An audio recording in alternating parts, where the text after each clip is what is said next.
अनिरुद्ध के हाथ में एक कागज का टुकड़ा था जिसमें वह सच छिपा हुआ था जो उसकी और उसके परिवार की जिंदगी को हमेशा के लिए बदल सकता था।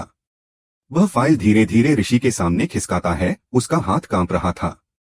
इस कागज पर लिखा था शादी का प्रमाण पत्र और उसमें झनक का नाम अदिति के स्थान पर लिखा था। यह वही झनक है जिसे अनिरुद्ध अब तक सिर्फ एक अजनबी या नूतन की परछाई समझता आया था, लेकिन अब उसे एहसास हो रहा था कि यह लड़की उसकी अपनी बेटी है।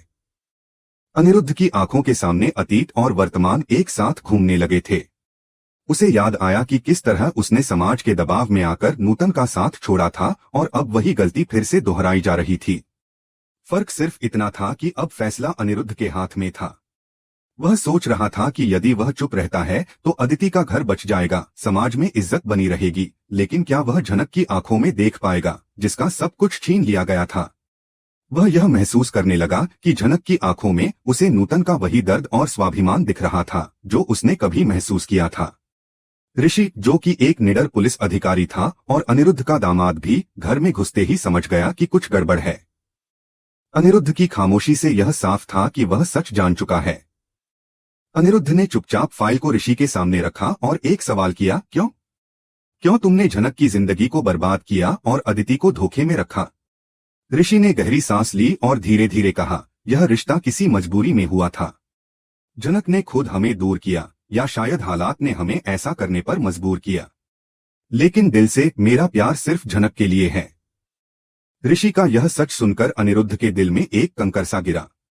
उसे अपने अतीत की गलती याद आ गई, जब उसने नूतन से प्यार किया था लेकिन समाज के डर से उसे छोड़ दिया था। अब वही दर्द ऋषि महसूस कर रहा था। अनिरुद्ध का दिल डूबने लगा क्योंकि उसे महसूस हुआ कि उसकी बेटी अदिति एक ऐसे रिश्ते में बंधी हुई है जो सिर्फ एक समझौता है, ना कि प्यार। अनिरुद्ध का मन भारी हो गया।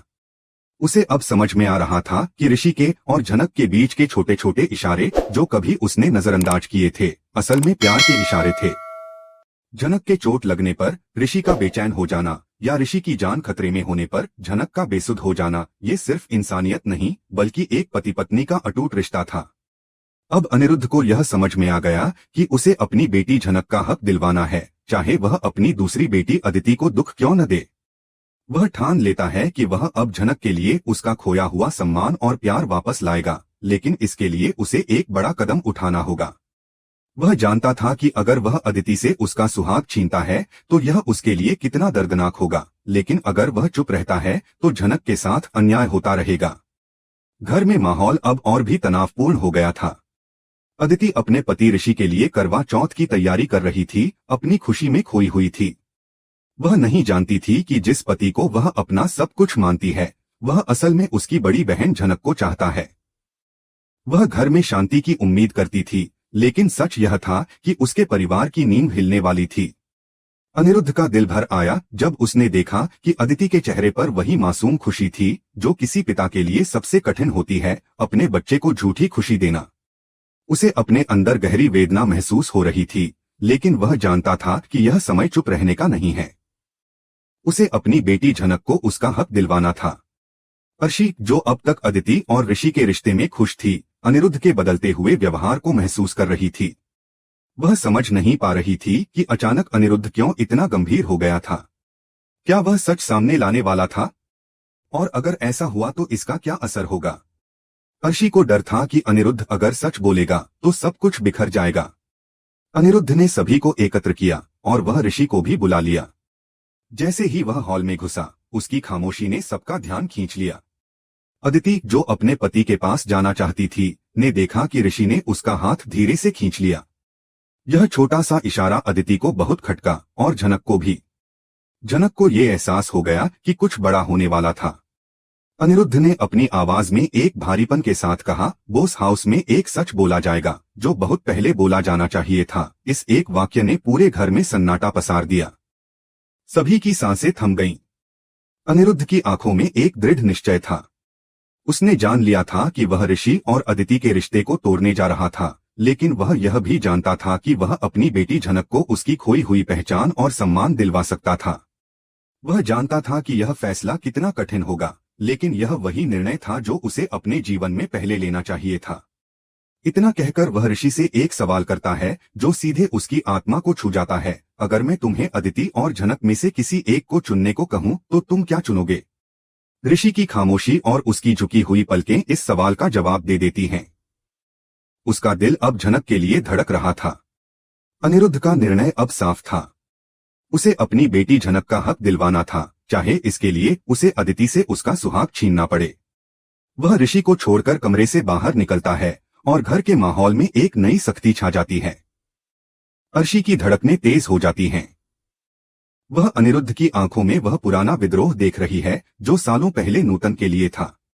अनिरुद्ध की नजरें सीधे झनक पर टिकी हैं और फिर वह ऋषि की ओर मुड़ता है।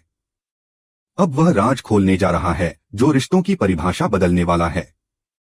अनिरुद्ध का अगला वाक्य अदिति के पैरों तले से जमीन खींचने के लिए तैयार है, क्योंकि अब वह उस समाज की परवाह नहीं करेगा जिसने उसकी नूतन को मार डाला था। अब वह एक पिता है जो अपनी बेटी का सुहाग वापस लौटाने के लिए अपनी दूसरी बेटी के खिलाफ युद्ध का ऐलान करने वाला है। हॉल के बीच खड़ा अनिरुद्ध किसी पत्थर की मूरत सा लग रहा है, लेकिन उसके भीतर का ज्वालामुखी अब फटने को बेताब है। अर्शी के माथे पर चिंता की लकीरें साफ उभर आई हैं। वह अनिरुद्ध की तरफ बढ़ती है। उसका दिल कह रहा है कि अनिरुद्ध को अभी रोकना होगा, वरना जो बवंडर उठेगा उसमें उसका बसापसाया घर तिनके की तरह बिखर जाएगा। अर्शी की आवाज में कंपन है। वह कहती है, अनिरुद्ध, क्या तमाशा है यह? सब लोग देख रहे हैं। अरे कोई बात है तो हम कमरे में चलकर भी तो कर सकते हैं, लेकिन आज अनिरुद्ध को न तो अर्शी की परवाह है और न ही उन मेहमानों या घर के सदस्यों की जो तमाशबीन बने खड़े हैं। उसकी नजरें अब सिर्फ अपनी बेटी अदिति के चेहरे पर टिकी हैं। उस चेहरे पर जो अभी कुछ पलों पहले तक मुस्कान से खिला हुआ था, लेकिन पिता की गंभीर हाव भाव देखकर अब मुरझाने लगा है। अनिरुद्ध जानता है कि वह जो करने जा रहा है वह एक पिता के तौर पर शायद सबसे क्रूर काम लगेगा, लेकिन एक इंसान के तौर पर यही धर्म है। वह अर्शी के बढ़ाए हुए हाथ को झटक देता है और यह इशारा ही काफी है सबको यह बताने के लिए कि मामला कितना संगीन है। अनिरुद्ध की आवाज हॉल में गूंजती है, भारी और दर्द से भरी। वह कहता है, अर्शी, हमने पूरी जिंदगी झूठ की बुनियाद पर महल खड़ा किया, लेकिन मैं भूल गया था कि झूठ की उम्र ज्यादा नहीं होती। आज मैं उस बुनियाद को खुद अपनी हाथों से तोड़ना चाहता हूँ, ताकि मेरी बेटियों की जिंदगी मलबे में दबकर ना रह जाए। बेटियां शब्द सुनते ही अर्शी का दिमाग ठनकता है, लेकिन इससे पहले कि वह इसका मतलब समझ पाती, अनिरुद्ध अदिति की ओर मुड़ता है। उसकी आंखों में आंसू हैं। वह कहता है, अदिति मेरी बच्ची, मैंने तुम्हें दुनिया की हर खुशी देने का वादा किया था। मैंने सोचा था कि ऋषि से तुम्हारी शादी करवाकर मैंने अपना वह वादा निभा दिया। लेकिन मुझे माफ कर देना बेटा, क्योंकि अनजाने में मैंने तुम्हें खुशी नहीं बल्कि एक ऐसा धोखा दिया है जो दीमक की तरह तुम्हारी जिंदगी को खोखला कर रहा है। अदिति घबरा जाती है। वह ऋषि की तरफ देखती है, उम्मीद करती है कि वह कुछ कहेगा और इस अजीबोगरीब माहौल को हल्का करेगा, लेकिन ऋषि की नजरें जमीन में गड़ी हैं। ऋषि का यह मौन अदिति के दिल में एक अनजाना खौफ पैदा कर देता है। वह कांपती हुई आवाज में पूछती है, डैड, आप क्या कह रहे हैं? ऋषि और मेरे बीच सब ठीक है, आप किस धोखे की बात कर रहे हैं? यही वह पल है जब अनिरुद्ध उस कड़वे सच का प्याला सबके सामने उंडेल देता है। वह एक गहरी सांस लेता है और उंगली उठाता है, लेकिन ऋषि की तरफ नहीं बल्कि उस कोने में खड़ी झनक की तरफ, जिसे इस घर में अब तक सिर्फ हिकारत और नफरत ही मिली है। अनिरुद्ध की आवाज अब और बुलंद हो जाती है, धोखा यह है अदिति कि जिसे तुम अपना पति मानती हो, जिसका नाम तुम्हारी मांग में है, वह असल में तुम्हारा कभी था ही नहीं। ऋषि का अतीत, उसका वर्तमान और शायद उसका भविष्य भी उस लड़की से जुड़ा है जो वहां खड़ी है। झनक हॉल में जैसे बिजली गिर पड़ती है। अदिति के कानों में ये शब्द पिघले हुए शीशे की तरह उतरते हैं। वह अविश्वास से कभी अपने पिता को देखती है तो कभी उस झनक को जिसे वह अपनी नौकरानियां उससे भी बदतर समझती थी। यह बकवास है, अदिति चीख पड़ती है, डैड, आप होश में तो हैं? यह लड़की, यह मामूली सी लड़की मेरी सौतन कैसे हो सकती है? ऋषि सिर्फ मेरे हैं। अदिति पागलों की तरह ऋषि के पास जाती है और उसका कॉलर पकड़कर उसे झकझोरती है। ऋषि, बोलो ना, बताओ डैड को कि यह झूठ है, बताओ कि तुम सिर्फ मुझसे प्यार करते हो। लेकिन ऋषि अब पत्थर बन चुका है।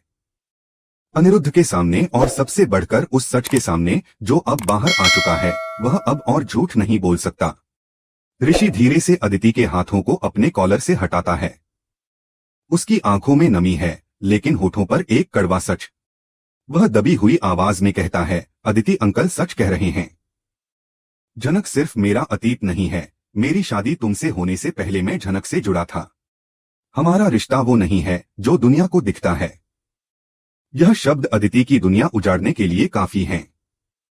वह लड़खड़ाकर पीछे हटती है, जैसे किसी ने उसे धक्का दे दिया हो। अर्शी दौड़कर अपनी बेटी को संभालती है और शेरनी की तरह अनिरुद्ध पर झपटती है। तुम पागल हो गए हो, अर्शी चिल्लाती है। उस 2 टके की लड़की के लिए तुम अपनी सगी बेटी का घर बर्बाद कर रहे हो। अनिरुद्ध अब उस मुकाम पर है जहां उसे अर्शी के ताने नहीं बल्कि अपनी अंतरात्मा की आवाज सुनाई दे रही है। वह अर्शी की आंखों में आंखें डालकर कहता है, खबरदार अर्शी, नूतन के बारे में एक शब्द और नहीं। जो गलती, जो पाप मैंने नूतन के साथ किया, उसे अकेला छोड़कर, उसे समाज के तानों के बीच मरने के लिए छोड़कर, वही पाप मैं आज ऋषि को नहीं करने दूंगा। मैंने अपना प्यार खो दिया था, लेकिन मैं ऋषि को उसका प्यार नहीं खोने दूंगा। अनिरुद्ध फिर मुड़ता है और पूरे परिवार को चौंकाते हुए जनक के पास जाता है। जनक, जो अब तक इस पूरे ड्रामे को सुन्न होकर देख रही थी, डर से पीछे हटती है। उसे समझ नहीं आ रहा कि जिस आदमी ने उसे हमेशा पराया समझा, आज वह उसके लिए अपने परिवार से क्यों लड़ रहा है। अनिरुद्ध जनक के सामने हाथ जोड़ता है। हाँ दोस्तों, एक पिता अपनी ही बेटी के सामने हाथ जोड़ रहा है। लेकिन यह राज अभी सिर्फ अनिरुद्ध के दिल में दफन है कि वह उसका पिता है। वह रंधे गले से कहता है, मुझे माफ कर दो जनक, इस घर ने और खासकर मैंने तुम्हारे साथ बहुत अन्याय किया है। लेकिन आज मैं वह इंसाफ करूंगा जो भगवान भी ऊपर से देख रहा होगा। अनिरुद्ध फिर मुड़ता है और ऋषि को आवाज देता है, ऋषि, अगर तुम्हारे अंदर थोड़ी भी मतदानगी बची है तो आओ और उस हाथ को थामो जो असल में तुम्हारा है। यह एक ऐसा दृश्य है जो एसजी सीरियल अपडेट्स के दर्शकों की रूह कंपा देगा। अनिरुद्ध अदिति की सिसकियों और अर्शी की गालियों को अनसुना करते हुए ऋषि का हाथ पकड़ता है और उसे जनक की तरफ खींचता है। अदिति जमीन पर बैठकर रो रही है। उसका सुहाग, उसका मानसान सब उसकी आंखों के सामने लुट रहा है। लेकिन अनिरुद्ध के लिए यह छीनना नहीं बल्कि लौटाना है। वह जानता है कि ऋषि और अदिति की शादी एक समझौता थी, एक कोरा कागज जिस पर स्याही तो थी लेकिन जज्बात नहीं थे। वह ऋषि का हाथ जनक के सामने कर देता है। जनक की आंखों से झरझर आंसू बह रहे हैं। वह अनिरुद्ध को देखती है, फिर ऋषि को देखती है। क्या वह इस रिश्ते को स्वीकार करेगी जिसे समाज ने ठुकरा दिया है? क्या वह अपनी बहन का घर तोड़कर अपना घर बसाएगी? माहौल इतना तनावपूर्ण हो गया है कि हवा भी भारी लगने लगी है। अनिरुद्ध का यह फैसला कि वह अदिति से उसका पति छीनकर जनक को सौंप रहा है, वो उस परिवार की नींव हिला चुका है। अर्शी दीवार से टिकी हुई है, उसकी आंखों में अब आंसुओं की जगह प्रतिशोध की ज्वाला भड़क रही है। वह मन ही मन कसम खा रही है कि जिस जनक की वजह से आज उसकी बेटी का सुहाग छिन रहा है, वह उसे बर्बाद कर देगी। लेकिन अनिरुद्ध बेपरवाह है। वह जानता है कि आने वाला वक्त मुश्किल होने वाला है। अर्शी और अदिति अब शांत नहीं बैठेंगी। समाज उंगलियां उठाएगा, ऋषि की पुलिस की नौकरी पर भी आंच आ सकती है। लेकिन जब वह ऋषि और जनक को एक साथ खड़ा देखता है तो उसे लगता है कि सब कुछ जायज है। जनक, जो अब तक सदमे में थी, अब धीरे धीरे होश में आ रही है। उसे यकीन नहीं हो रहा कि ऋषि ने सबके सामने उसे स्वीकार कर लिया है। लेकिन साथ ही उसके मन में अनिरुद्ध के लिए ढेरों सवाल उमड़ रहे हैं। वह अनिरुद्ध की तरफ देखती है, उसकी आंखों में कृतज्ञता है, लेकिन साथ ही एक प्रश्न भी। आपने मेरे लिए इतना सब क्यों किया? आप तो वही हैं न जो मुझे पसंद नहीं करते थे। अनिरुद्ध जनक के इन मूक सवालों को पढ़ लेता है। उसका मन करता है कि वह अभी इसी वक्त चिल्लाकर कह दे कि क्योंकि तुम मेरी बेटी हो जनक, तुम मेरी नूतन की निशानी हो। लेकिन वह रुक जाता है। उसे लगता है कि आज के लिए इतना सच काफी है। अगर आज ही बाप बेटी के रिश्ते का सच भी बाहर आ गया तो शायद जनक इस दोहरे झटके को बर्दाश्त ना कर पाए। नाटक अपने चरम पर पहुंचता है जब ऋषि पास ही रखी पूजा की थाली से सिंदूर की डिब्बी उठा लेता है। अदिति की फटी फटी आंखें यह दृश्य देख रही हैं। ऋषि बिना किसी हिचकिचाहट के जनक की मांग की ओर हाथ बढ़ाता है। यह केवल एक रस्म नहीं, यह बोस परिवार के नियमों के मुंह पर तमाचा है। जैसे ही ऋषि की उंगलियों से सिंदूर झनक की मांग में भरता है, अनिरुद्ध अपनी आंखें बंद कर लेता है, जैसे वह इस पल को अपनी यादों में कैद कर लेना चाहता हो। अदिति बेहोश होकर अर्शी की गोद में गिर पड़ती है। घर में कोहराम मच जाता है। अर्शी अपनी बेहोश बेटी को लेकर चीख रही है, लेकिन इस शोरगुल के बीच 3 लोग, अनिरुद्ध, ऋषि और झनक, एक अलग ही दुनिया में खड़े हैं। एक त्रिकोण पूरा हो चुका है। ऋषि ने अपना प्यार पा लिया है, झनक को उसका सम्मान मिल गया है और अनिरुद्ध ने अपना प्रायश्चित कर लिया है। लेकिन दोस्तों, जैसा कि हम जानते हैं, भारतीय टीवी शोज में शादी या मिलन अंत नहीं, बल्कि नई मुसीबतों की शुरुआत होती है। एपिसोड का अंत एक बेहद ही सस्पेंस भरे मोड़ पर होता है। अर्शी अपनी बेटी को संभालते हुए दरवाजे पर खड़ी होकर पीछे मुड़ती है। उसकी आंखों में आंसू नहीं, अब सिर्फ प्रतिशोध की आग है। वह अनिरुद्ध और झनक की तरफ उंगली उठाकर एक श्राप की तरह भविष्यवाणी करती है। आज तुमने मेरी अदिति की दुनिया उजाड़ी है। अनिरुद्ध, याद रखना, जिस अतीत को तुम आज गले लगा रहे हो, वही अतीत कल तुम्हें डस लेगा। मैं इस झनक को कभी इस घर की बहू नहीं बनने दूंगी। यह युद्ध अब शुरू हुआ है। कैमरा अर्शी के प्रतिशोध से भरे चेहरे, अदिति के बेजान शरीर, ऋषि के दृढ़ संकल्प और झनक के घबराए हुए मगर सुकून भरे चेहरे पर बारी बारी से फोकस करता है। और आखिर में अनिरुद्ध के चेहरे पर जूम होता है, जहां एक डर उभर आया है। अर्शी के वार का नहीं, बल्कि उस सच के बाहर आने का कि झनक उसकी बेटी है। क्या होगा जब झनक को पता चलेगा कि यह आदमी जो आज उसके लिए मसीहा बना है, वही उसका असली पिता है, जिसने उसकी मां को धोखा दिया था? क्या वह इस इंसाफ को कबूल करेगी या नफरत से ठुकरा देगी? यह शो अब जिस मोड़ पर है, इसे मिस करना बेवकूफी होगी।